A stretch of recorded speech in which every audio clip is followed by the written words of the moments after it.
inspiration. But, you know, for me, I find that we all inspire each other. And it's very important that people, when they look at individuals which excel in their chosen craft or profession, whether it's within WWE, whether it's another sporting event, or whether it's acting, or whatever it may be, maybe in business, that people need to understand that, you know, that we're all very much equal. We just happen to be in a different position with our state of authority. And I think that when we lead by example, but more importantly, we share life experiences with people and they realize that they're no different, then it's another ability for them to be able to connect on another level. Now, you all obviously have achieved so much within an arena stage and obviously within that WWE setting. If you want to tell, you know, the world within the world that I come from, with strength and conditioning, a little bit about yourself. Well, I've been, you know, wrestling for 10 years now, almost 10 years. July 5th will be 10 years this year. And I kind of been through it all as far as, you know, within sports entertainment and professional wrestling. Before that, I played American football. And, you know, with athletics and sports, I was always in the gym, whether it was, you know, concentrating on isolating body parts or, you know, building explosive movements and compound movements and Olympic lifts. I've always been in the gym, but it's pretty neat to be where I'm at now and to see the different like phases of training and fitness that I've gone through, and, you know, all the way from, you know, what you actually do into the gym to, you know, bringing it all the way to the kitchen and, you know, living it throughout the full day. So that's one thing, you know, a lot of people were asking me, like, what is this huge life decision that he's made? I think they're like really worried or, you know, excited for me. But this man right here, Neil Hill, is the man that was the huge decision that I made, and the big impact on my life that's been made thus far is the accountability that I'm held to now. You know, before, without a coach, without a nutritionist or a trainer, you know, it was all just based off of me and what I wanted to do with my fitness. But now that I have you and, you know, I'm taking it that much more seriously, it's just become a bigger pillar in my life now, something that I will definitely take with me in other fields. But I want to say, you know, as far as the success in wrestling, you have to dedicate yourself. Anything that you want to do, and if you want to be the very best or at, you know, at that upper peak of, you know, the field, you have to set yourself apart and how much dedication, how much you know, time you put into anything. And, you know, I've always, you know, done it within wrestling and athletics. But, you know, now I find myself crossing those T's and dotting those I's, looking at all the little details. And that's kind of what we do on a daily basis. You know, you know, the plan that we stick to now, it's definitely taken me to a new level. I feel good. You know, I feel like I'm looking better every single day. And hopefully, you know, pretty soon we'll be able to bring that to the wrestling stage and hopefully, you know, even further. The way we met was at the Muscle and Fitness shoot there at Flex's gym, the Dragon's Lair.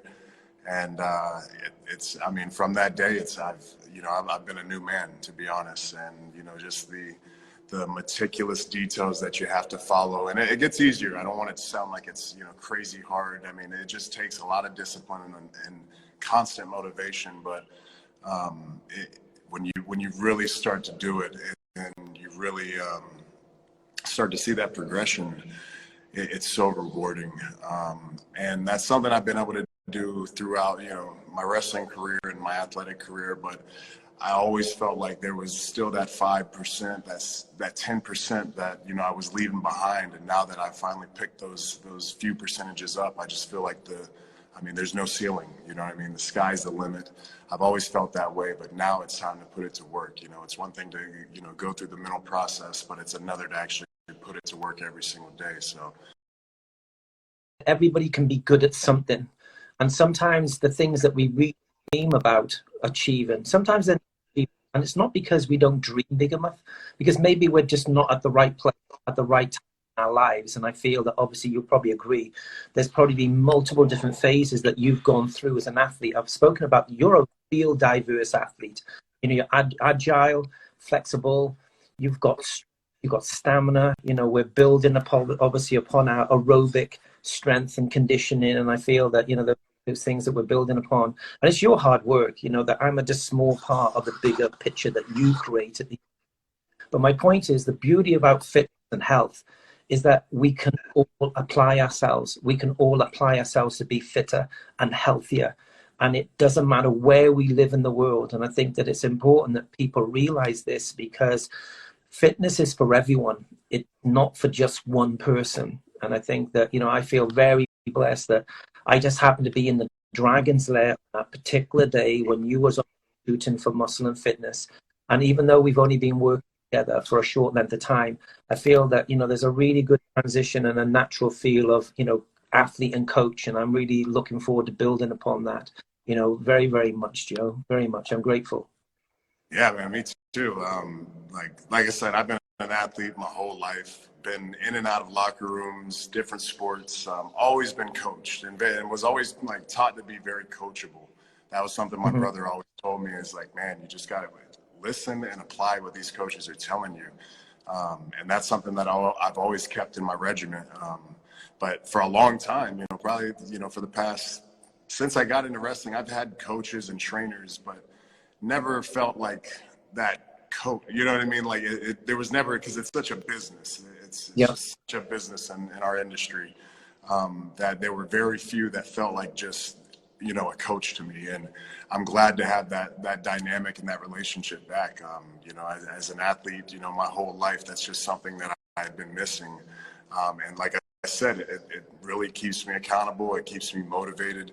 It applies a discipline that I've faltered in the past. And that's something, you know, I've always been a good athlete. Like, I've always been a very well-rounded athlete, whether it was just football, I was able to play baseball, I was decent at basketball. There really wasn't a sport that I wasn't able to pick up pretty decently. So I think that's one thing that kind of hurt me a little bit within this field, is that I was able to rely on my athleticism, and my performance was, you know, as I was young in my performance, I had to learn, and I obviously had to get better.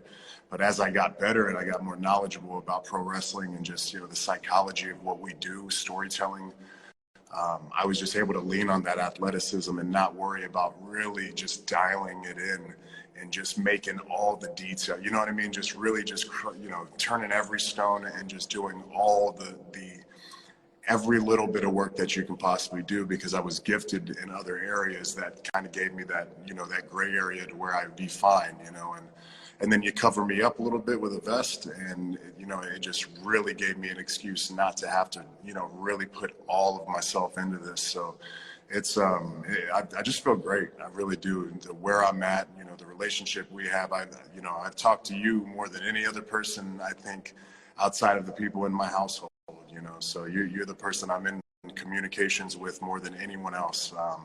And that means a lot, you know. I talk to my cousins, the Usos, they're twin wrestlers as well, that I grew up with. I talk to them just about every day. A couple others, but really, Neil, you're one of the most sought after people in my contacts list, no doubt.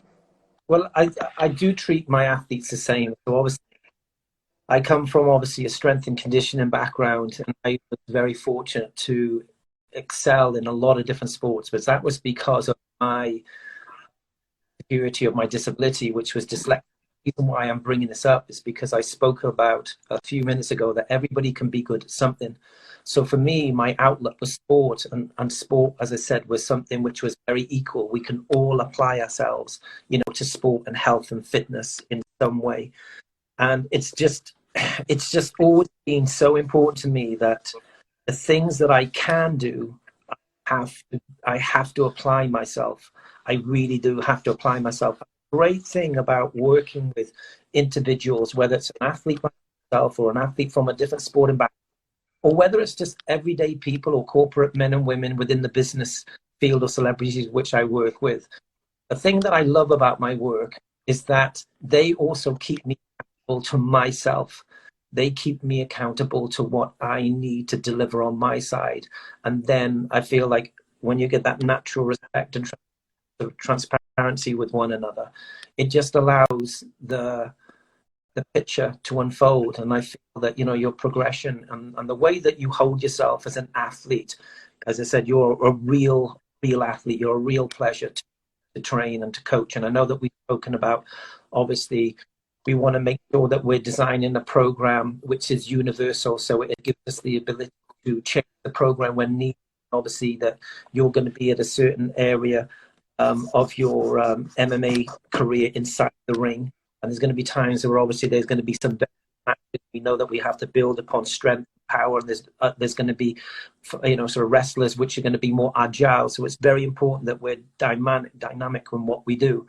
But I've got some great questions here, and the reason why I'm bringing these, because I know you've got literally millions of fans in the world, and I know there's going to be a lot of people who want your personal attention. I'm sure you wish that we could all give that. The reason I'm going to throw these 5 questions is because I was inundated with questions. I just pulled them out the hat, and then obviously we'll pick and choose some random questions on here as well. To a career in wrestling. Well, I think, I always say, just depending on the age, finish school. I think I always try to put that first, as you can see, even in strange times as a pandemic, wrestling's still going, you know what I mean? And that's one thing, God forbid it would, it would fall apart, with everything else going on. But the fact is that's something that we always say, the wrestling business is always going to be there. WWE is always going to be there. So take advantage of your time and where you're at in your schooling and finish school. And with that being said, you want to find a good wrestling school. You want to find a trusted wrestling school with trainers who actually have been in the business, had some kind of success in the business, been influenced by good trainers themselves. And it's not easy, because when it comes down to it, this business is about money, and people are going to try to get your money. So be careful, do your research, and you're trying to get in this business, I imagine, to better your life. So you don't want to make bad investments, in a poor school. So I guess the best thing to do is try to find the most adequate wrestling school possible, because you don't want to waste your time getting bad information from people who just really don't understand this business. Because there's a lot of people that think they do. There's a lot of people that just swear they're, experts on this because they've been watching it their whole life. And I get it. I've been eating food my whole life, but I'm not a cook or a chef. But you have to really try to take the time to find a very knowledgeable trainer and someone who's going to be able to invest in you and not just worry about taking your money. Okay, I understand. There's a lot of great information out there on the internet when it comes to training advice and nutrition, supplementation, how to make the most of recovery. But there's probably 10 times more bad advice. So it is essential that, you guys and girls, obviously, which are inspiring to get into wrestling or some other fitness sport related exercise, really do your time, and you do to make sure that you do research and find individuals which have gained credibility from an array of success on multiple different levels. So I think it's a great answer, Joe. You've achieved so much in WWE, in the ring and the arena setting, but what do you still want to achieve in this industry as far as being an active wrestler on that day? I mean, I don't think there's like an accolade, or there's not like necessarily a title that I'm,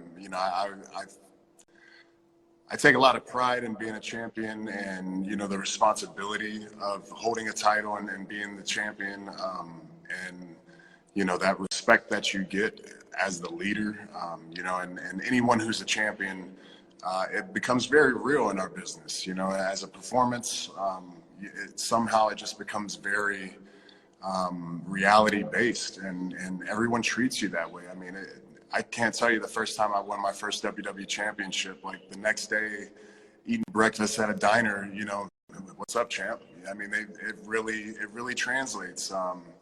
But for me, it's just being able to just go out there, and especially now, I mean, I have no clue when we're going to be able to have major live events, you know, major gatherings. And that's always been, that's what it's all about, is putting asses in seats, gathering people, huge crowds, and creating moments. And there's nothing like selling out an arena, and when your music hits, they go nuts. I mean, the roof peels off. It's addicting. It's like a drug. It really is.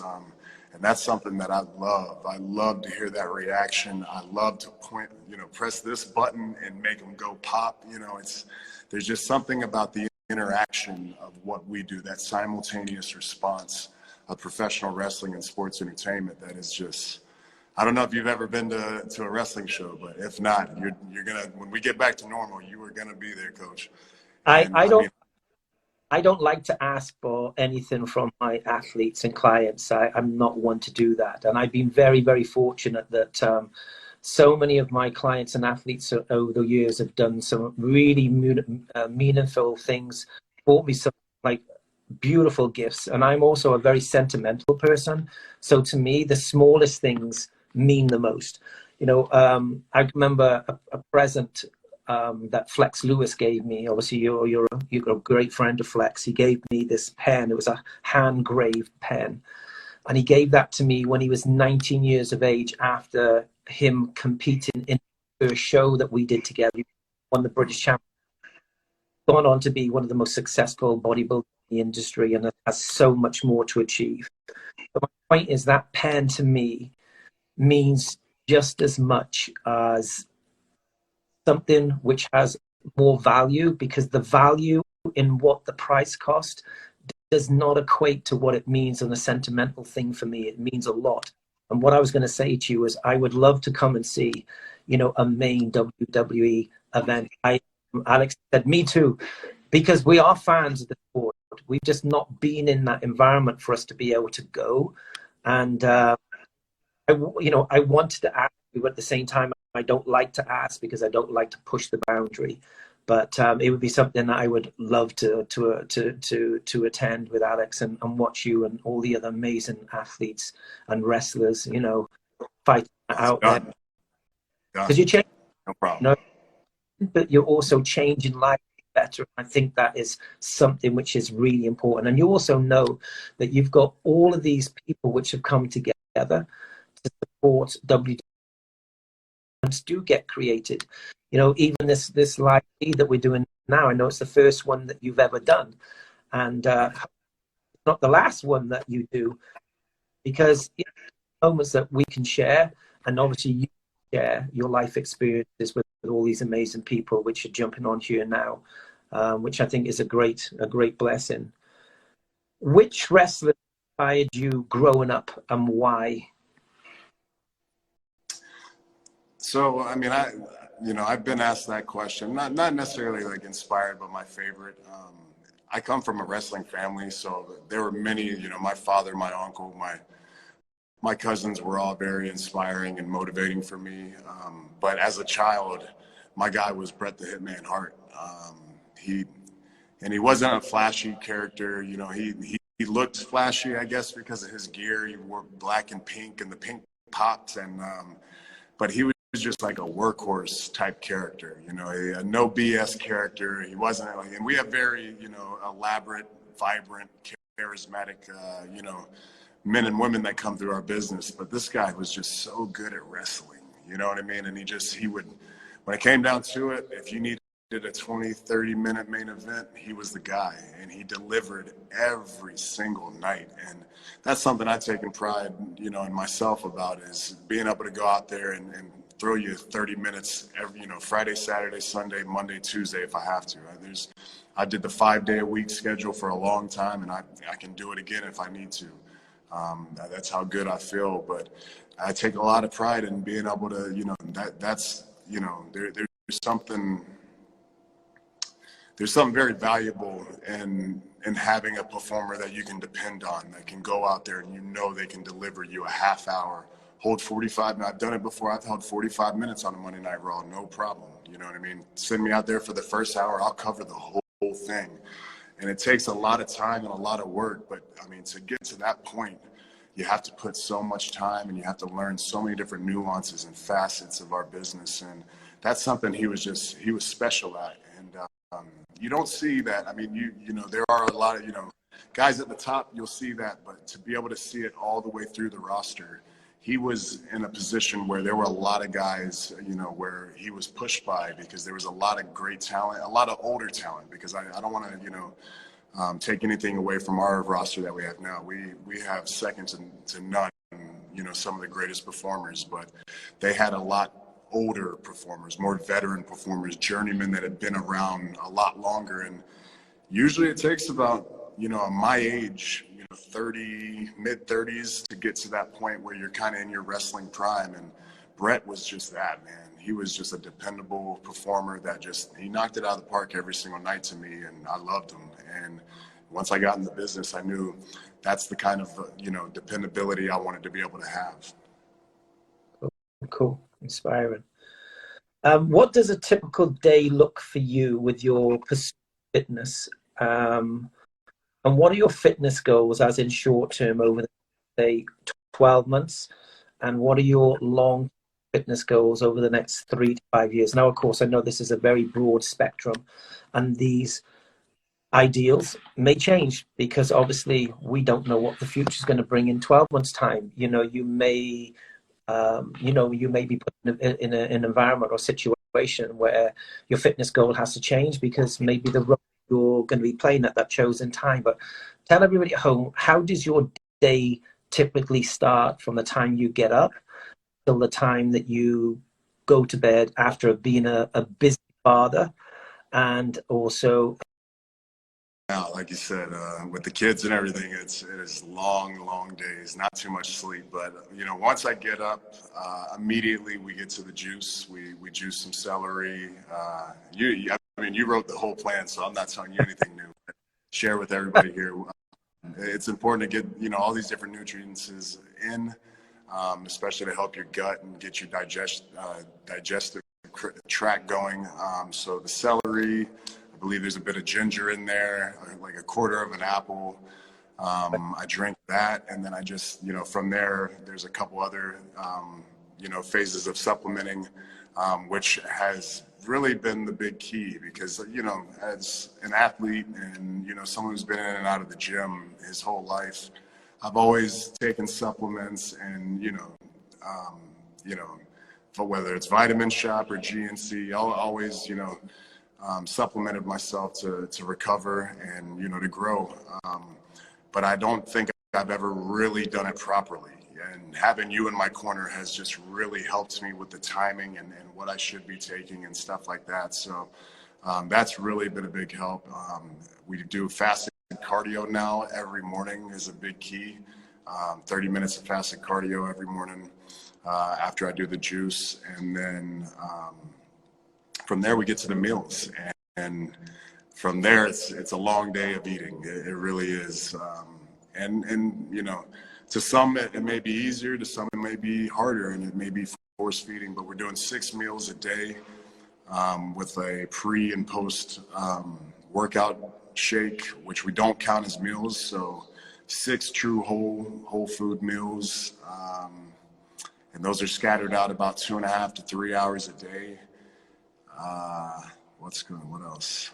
That's pretty much the basis of it. It's just not necessarily the quantity of what I'm eating, but just the timing of it, and just keeping it to where, you know, the interval of eating is much closer, and it keeps my metabolism going.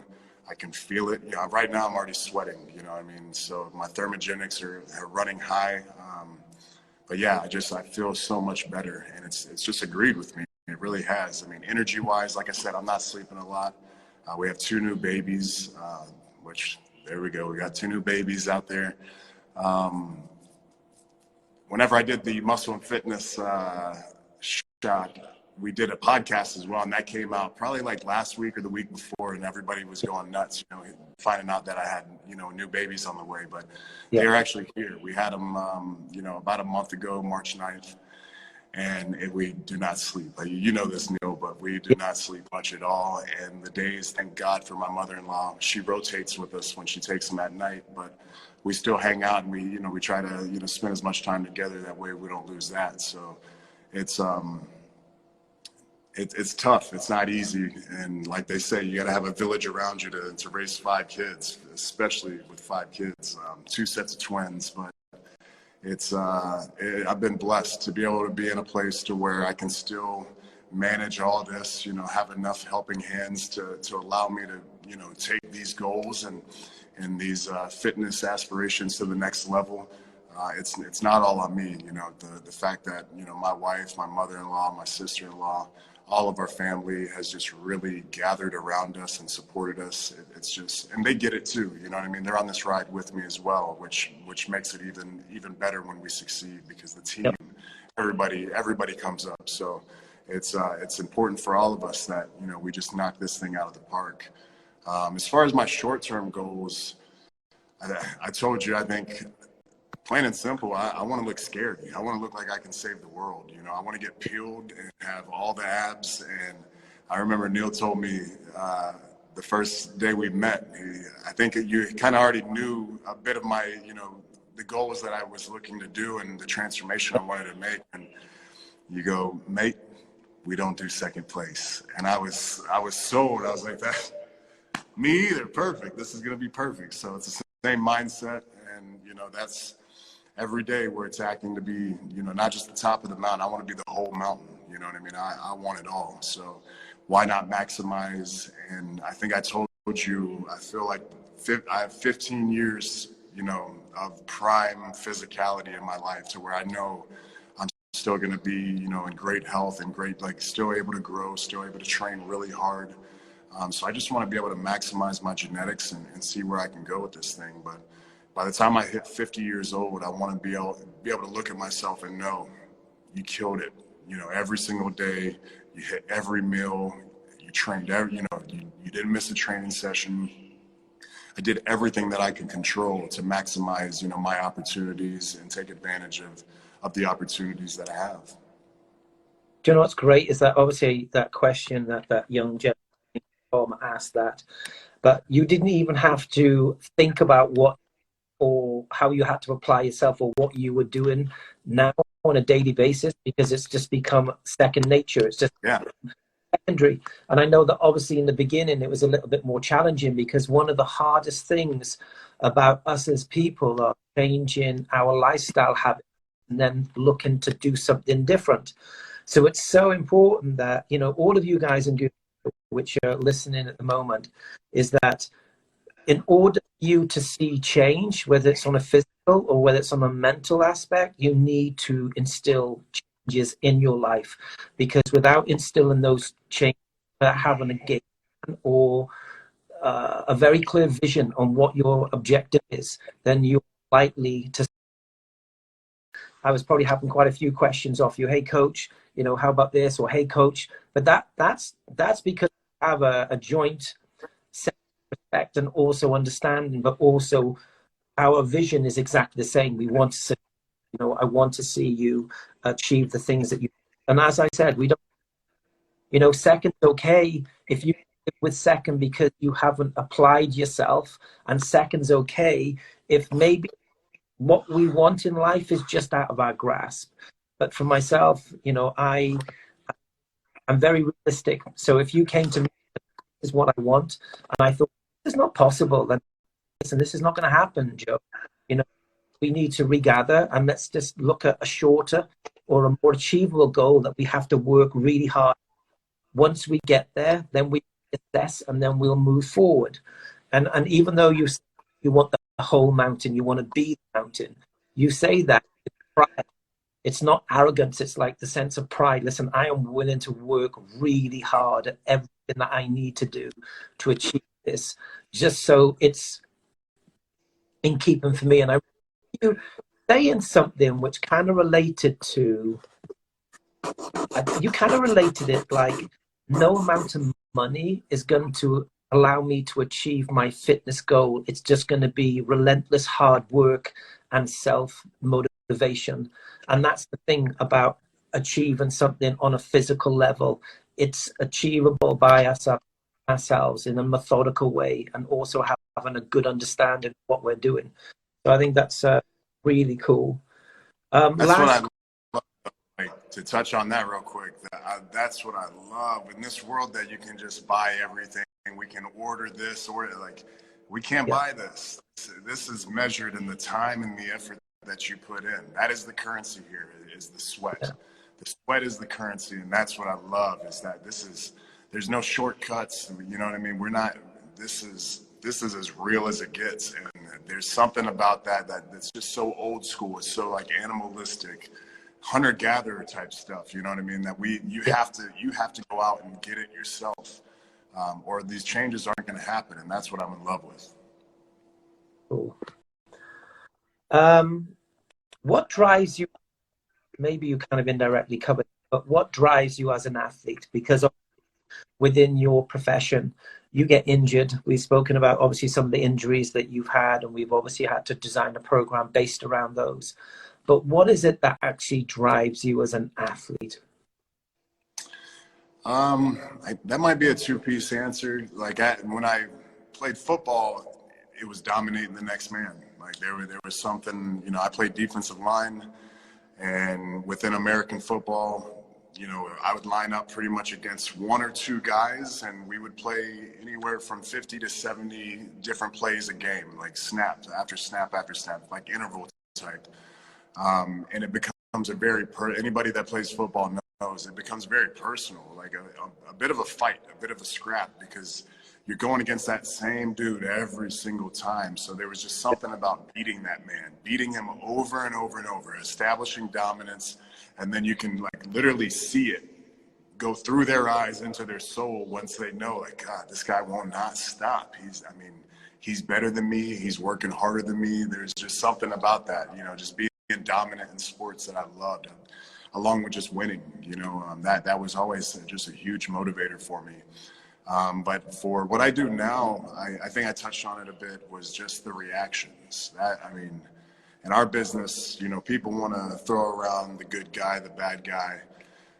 The only guy you don't want to be is the silence guy. You know what I mean? Is when you walk out and nobody makes any noise. So for me, it's just making the crowd as loud as possible, hearing that reaction just burst. And then not only just when it opens, but to be able to do it throughout the entire match. And then once you hit that finish, that 1, 2, 3, they go nuts. Either they stand up or they're already on their feet, you know. So there's just something about that that drives me to continue to want to, you know, just stay as healthy as possible, stay in the best shape possible, so I can perform as long as possible. Because like I said, there's nothing like that simultaneous reaction. I do this, they do that, and I'm in love with it. There's just something special about being the maestro, making it do what you want it to do. You can really, there's times where the crowd can be split, even in quarters, you know, where they're doing this, these people over here are doing this, and somehow you can just get them all together, and it's like one chant. It's hopefully we'll get back to normal, and hopefully I still got it when I get back, because I'll show you. It's awesome, man. I'm going to ask you a couple of personal questions. You've obviously traveled intensely around the world. Are there any matches or any arenas, or more importantly, any countries which really made a massive impact on you, where it was like, wow, these individuals, they are so much into their wrestling. It's so good. Now, you'd probably say that it's, you get that feeling, with most of your events, but are there any kind of magical moments where you kind of said, wow, I was not expecting that kind of applause or interaction? It is tough, because at times there's been like, man, yeah, the crowd is really hot tonight, and they're really special. But to be honest, I think that's just, it's strange, because like if you're a casual fan, or you just don't know anything about pro wrestling, then you just don't understand. But like, it's a global product. It's a global entertainment product that people really get behind, and they love it. And now that, I've been in this far into my career, just about every continent that I've been to has had those cities, those different markets. The UK, early on, the UK is rowdy. They love wrestling. I think it's safe to say, for WrestleMania, at least a quarter of the crowd, if not almost half of the crowd is from the UK. I mean, Wow. the, you Wow. guys, yeah, man, you guys, I mean, and we have our own individual UK tour Yeah. that we used to do it for 2 weeks long. Now it's been cut down to about 7 days, 10 days at a time, just to help out everybody with their families and travel. But we dedicated a lot of 4 weeks pretty much, and then other little stops. We'd always hit the O2 in London and then bounce to like Singapore or something weird like that, like just a strange around the world tour. But I mean, we would put pretty much a month's time into the UK every single year. So I mean, like I told you, I've been all over the UK. I've been everywhere through England and everything. So but yeah, to be honest though, there's been so many awesome places. Spain is always very vibrant. One of my favorite shows of all time, it was just a tiny little live event show. It was in Lille, France, and they were bananas. They were nuts. I mean, it was crazy because this was about 3 years ago after my brother had passed away. And this was one of my first like trips back to the road and going on tour. And I was still pretty heavy, you know, still pretty sad. And I was in like a 6-man tag team match. So I was out there with a few other guys. And sometimes there's just crazy magic because when you put all the characters together, the chemistry just happens and it just makes for just really unique it's amazing. I mean, I think before we even got going, this is awesome chance. I mean, it was just a really electric atmosphere. Japan is very, very cool. Tokyo is awesome. Mexico City has been, you know, crazy at times. Santiago, Chile was ridiculous a few years ago, like one of the loudest. And we did 2 nights in a row there, and it was one of the loudest, you know, reactions I've ever heard. They just, I mean, just going ape shit. It was awesome. All through the States, you know, up in the Northeast, all through, you know, up Boston, all the way down to Baltimore. They're rowdy. They're what we call like a hill crowd. They like, you know, they like to get real rowdy and give the good guys some tough times at times. It just depends. All the way down to like Texas, you know, Hidalgo, Texas has been just incredible. They're the opposite of the Northeast, to where it's like the good guys, you know what I mean? It's a very pure reaction. They root for the good guys and they boo the bad guys. It's just a very pure way of reacting that they do. But there's really, yeah, I don't think there's anywhere. I think maybe one of the more quiet places, and it's not that way anymore. The first trip we did to China, they didn't really know yet. And I think live events weren't like a big thing at that point, but we've been back multiple times now over the past few years, and just to really see them progress and really start to understand the flow of the show and you know how, you know, the etiquette of it, and just to be able to let their hair down and just enjoy it and have a good time. And that was really rewarding to see that over the years. So we're blessed as a wrestling, you know, industry. We have, and I'm sure you've seen it now, and I mean, all the way to this point, you know, we have very passionate fans like no other. It's a whole different genre of fans that we have. They take their passion for what we do and the respect for what we do to a different level. And it's like anything else, you know, like brothers and sisters can pick on each other. Our wrestling fans can pick on us, but if like an outside casual fan tries to say something about us, they will, I mean, like the people who hate me will come up and stick up for me. So it's kind of a big family that we have within this wrestling world. I'm going to let you answer some of these questions because, of course, there's so many people on here to meet you and greet you on Instagram. I know that the feed down here, yeah. So if y'all have some questions, let's go ahead and send them in, and we'll try to read them or see if we can. I can't tell you how many emojis. Hi, somebody said hi. What for WWE? Yeah. American flags. All right, so if you just keep the emojis coming, we're gonna have to ask our own questions. So, have a look here.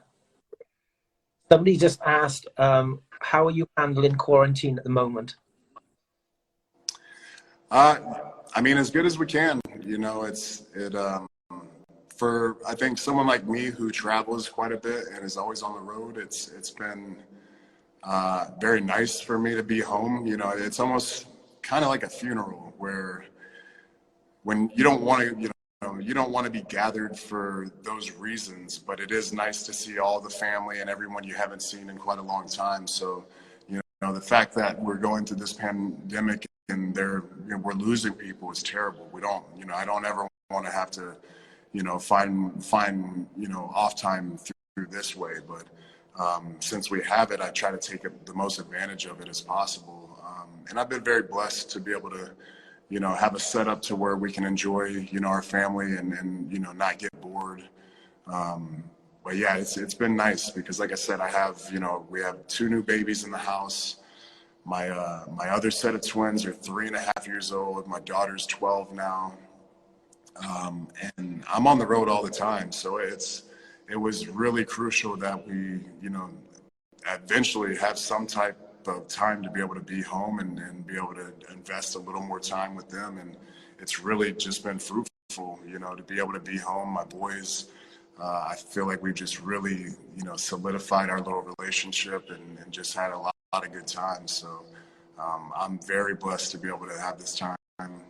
We're all ready to go. I think, everybody's getting a little stir crazy and we're all ready for normalcy. We're ready to get back to normal. So, hopefully that'll happen sooner than later. But while we have it, I try to just take as much advantage of the family time as I can get. You're in the gym at the moment, correct? I am, yeah. Yeah. The reason I say that, I picked up on it when you first came here. I could hear the echo, and I kind of thought that's probably the echo of the gym. There's a bad signal. Oh. So okay, it might be my end. Let me just see if it kind of like retracts itself. It's we got UK weather going on right now. Okay. It's been kind of overcast and a little bit stormy today, so hopefully we can keep this connection pretty strong. Okay. Because I can see that in the background, and if I remember rightly, that's the mirror that you took in your last check-in with me.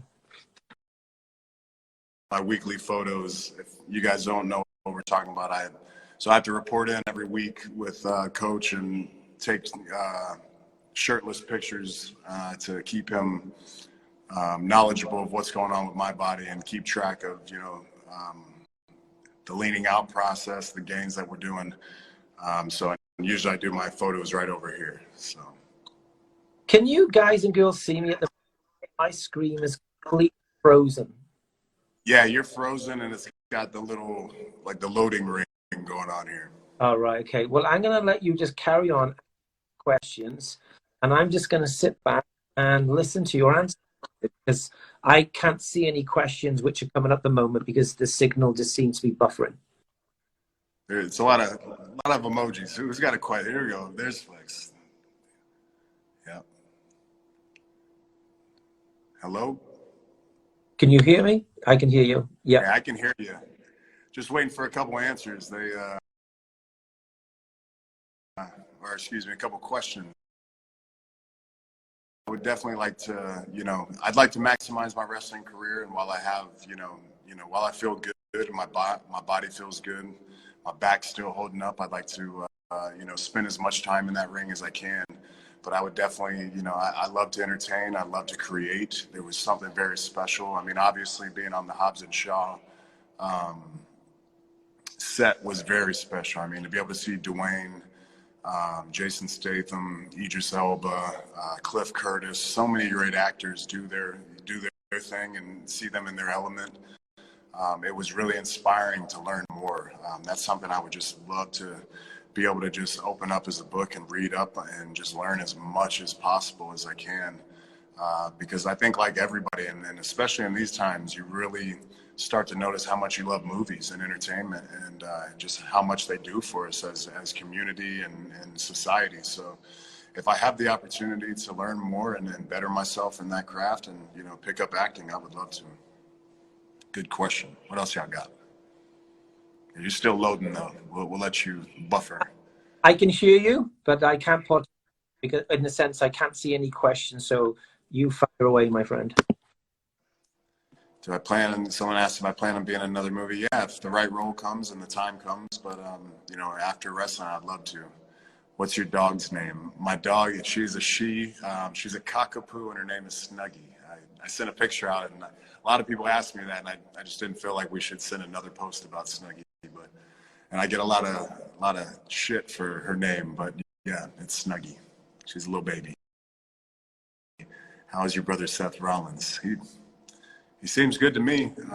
Seth's still doing his thing, evolving, just showing how good of a performer he is. Really picked up this Messiah thing and ran with it. So yeah, man, I love that dude. What else y'all got? More heart emojis. Yeah, there's a lot of love for you. Love you, Turkey. Been to Istanbul. It was great. Do you still? Yep, I still talk to Dean. We text here and there. You know, obviously he's busier than he thought he was when he was to achieve his goals and just be the best performer that he can. I'm glad that he's back in level wrestling again. That's the most important thing, is that he's happy. Do you like Ireland? I love Ireland. Of course I do. Been to Dublin and Belfast many times. Had many Guinness in Ireland. Ask Seamus. Drink way more Guinness than Seamus. What is my favorite movie? Probably, if I just had to throw one out real quick, Goodfellas. Do you miss the ring? I definitely miss the ring. That's another reason that I'm doing this, is because I had, you know, obviously due to the pandemic and just protecting my young family, I had to make a choice, and it sucks because I'm used to being on television every single week. But this is a great way to connect with you guys and to be able to, you know, talk to you and just keep you guys informed and at least see the face, you know, see my face.